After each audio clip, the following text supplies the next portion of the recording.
and he's sending in. I read somewhere that a defended footman versus piercing damage has something like 1200 life, I think, 1200 life versus piercing damage. It's like a Tauren, basically. It takes forever to kill them, particularly because watchtowers don't really do a whole lot of damage. 16 to 18 compared to guard towers, 23 to 27. But the spike barricades is very nice. They'll take damage from that. And I am now safely teching to tier 2. Strangely, his towers are just out of range of my barracks, which is really heavily to my advantage, because they're actually attacking nothing right now. I'm really surprised that that far left tower isn't in range of my barracks. But that means that I'm not wasting resources on repairing. That's not always the case, but that's why I built extra peons. If you look at my my wood economy, you'll notice I have more than enough people mining wood. Oh, he is in range, excuse me. It was just nighttime and you couldn't see it. There you go. So my hull's taking some damage.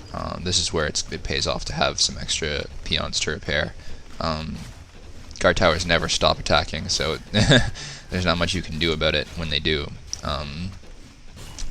aside from repair. You'll notice I'm also building a second barracks. Obviously, this isn't something you would do versus standard human player, but I'm thinking, first of all, if I can double pump demolishers, all the better for me. I can get out of the tower rush faster. And in the back of my mind, if he takes down this barracks, because there's going to be quite a few towers that are going to be in range of it, then at least I'll have a backup barracks producing demolishers behind my base. That's my thinking anyway. So I've already hit level 3. You might wonder, critical strike or windwalk, because obviously critical strike means more damage, and they'll help you take down the footman faster. I go windwalk level 2. A few reasons for that. One of them is that the great thing about the Blade Master, particularly since human doesn't have dust in their own shop, I can go attack the towers, attack the peasants, whatever, take as much damage as I want, and then windwalk with, say, 100 life, 50 life, and then go heal and windwalk again. And he cannot hit me while I'm windwalked, obviously, so the longer I have windwalk, the more time I have to heal free of taking damage. So I go buy a potion of invulnerability.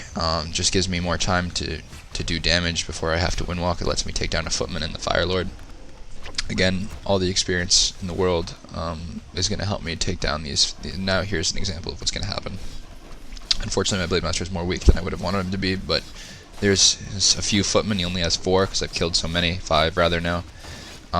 He's attacking the tower, but it takes only 1 peasant to repair that against those. I mean, they're not going to be doing enough damage to it. And he chooses to right-click my Blade Master, but just looking at their health and my health, as long as I'm not careless enough to fight into the towers, he's not going to kill the Blade Master, and I'm not going to let him get this tower, that's for sure.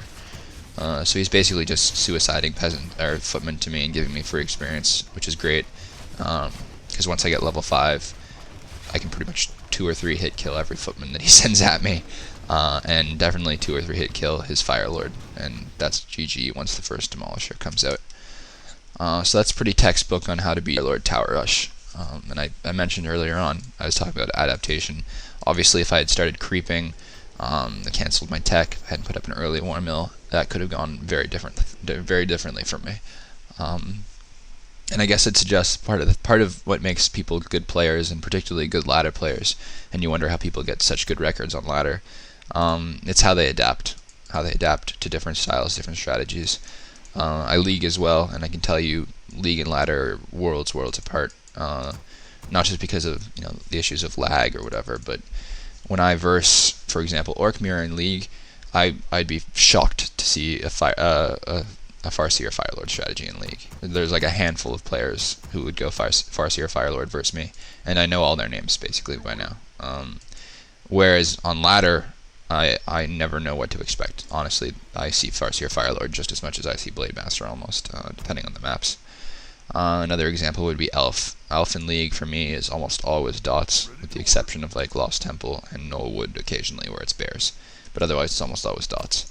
On ladder I see 4-unit mix, I see mass hunts, I see crazy kinds of things. I've seen, someone tried to fake Hulk beat me with mass fairy dragons, and obviously when you scout 2 inches of wind going up on ladder, you're expecting dots. You go Torn Shift in second, and then he hits my burrows with mass fairy dragons. That's the type of thing that you have to be able to adapt to, surprisingly. And that I wasn't able to adapt to that game, and I lost. So that's a pretty good example, I think, of something you would see in ladder that you would never see in League. And this game 2, by the way, get game 2 up, 1 minute mark, 1x speed, fog of war off. Game 2 is a pretty good example of a strategy that you will never see in League, but I have seen a few times on ladder, and I've actually lost to this strategy on ladder, embarrassingly. It's pretty imbalanced if you're not adequately prepared for it, let's put it that way. No matter how much of an early game lead you can get, you can still lose to this type of strategy, the strategy you're about to see, if you don't have a sufficient early game lead. So anyways, that's enough talking. Get game 2 started in 3, 2, 1, unpause. Okay, looking at my base, pretty standard from what I was talking about before. This is a better map to have a burrow on either side of your hall, but again, the barracks and the altar are aggressively placed in front. Makes it very difficult for the towers to reach the gold miners. They can't actually, unless they're also in range of the burrow. Looking down at his base, really hideous base build on his part. You're going to see why, I think. I don't know, I think there's a reason. I think it's that he just doesn't care because he knows he's not going to be very well harassed. But it's just a hideous base build. Even for the strategy he's doing, I'm sure he could have done better and blocked at least part of his base. Or there's several entrances to his base. It's not great, not ideal at all.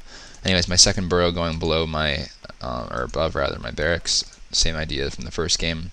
You want your barracks very well protected. Same with your voodoo lounge. Typically versus human, you're going to see I do something unique on this map. If you look at the southernmost tavern, I'm building my lounge there. The reason for that is that on Tier's Fall Glades, the skeletal marksman camps, which are the camps to the left and right of the taverns respectively, to the right of the top tavern and to the left of the southernmost tavern, the middle skeletal marksman drops a great item and it dies very quickly to the blade master, to a blade master harass. So I sell my port, grab a circle of nobility, and start to creep that. And then by the time I'm done creeping that, my voodoo lounge will be done. It's pretty good timing, and I can begin my harass with a great item, with a circlet of nobility, or hopefully a great item rather, circlet of nobility, and healing salves, which is great. It's always great to harass with healing salves, because that way you can heal and come back very quickly. So that's nice. It's a pro of having healing salves versus human, even if it means you have to give him a few early game creeps. So unfortunately I get the Wand of Mana Stealing, which is a terrible item, and I've sent my Grunt to scout his position. My Grunt also noticed that a second barracks is going up in his base. You don't really need to be a genius to realize that if there's a second barracks going up in a human's base, he isn't massing rifles, at least not at my level of play, particularly if he's not teching either. So I know right away he's going to be tower rushing me again. And I'm guessing because he's creeping, it's going to be a tier 2 tower, or tier 1 tower rush, but a delayed one. I also put up a war mill right away again. So here I'm about to jack him, and I have a choice between denying experience, focusing footman, or focusing the archmage. I choose to focus down the footman because I know he's going to have quite a few of those, and the more of them I can take out, the better. And then I windwalk and take the nightcrawler out and grab the item, which is just an added benefit to me. As long as you can deny him level 2, the longer you can deny him level 2, the better, because what he's looking for is Brilliant Aura for his tower rush. I'm probably not gonna... Oh yeah, okay. So here you go. You'll notice right now at this point I'm blocking the footman with my grunt and right-clicking it with my Blade Master. That's what gets me the kill. Really simple micro move. I've been asked a few times to explain some of these things. I have that grunt in 1. And every time, I have grunts in 1 in general, but every time one of them gets weak, I pull it out of 1 and send it to the fountain, as you can see I'm doing now. So I have that grunt in 1, and I right-click with my Blade Master on the Archmage or Footman or whatever, and use the grunt, the 1 control group to control the grunt and block. It's really not a micro-intensive thing to do. It's just something that every orc should learn how to do, particularly Blade Master users. Just gets you that much more damage. I just sold the Ring of Protection because that's not really the most useful item in the world on a Blade Master, and in favor I buy the Boots of Speed. Really makes you a killing machine versus Footman. If you look back at my base, Spike Barricades is being researched and 2 towers are being built. Now if he'd teched, if I hadn't scouted again and he'd teched, those towers might have been a waste of 80 lumber, since I could have had my tier 2 buildings a little bit faster. But at the same time, it's just insurance for the tier 2 tower rush, and again I'm pretty sure he's tier 1 tower rushing me. And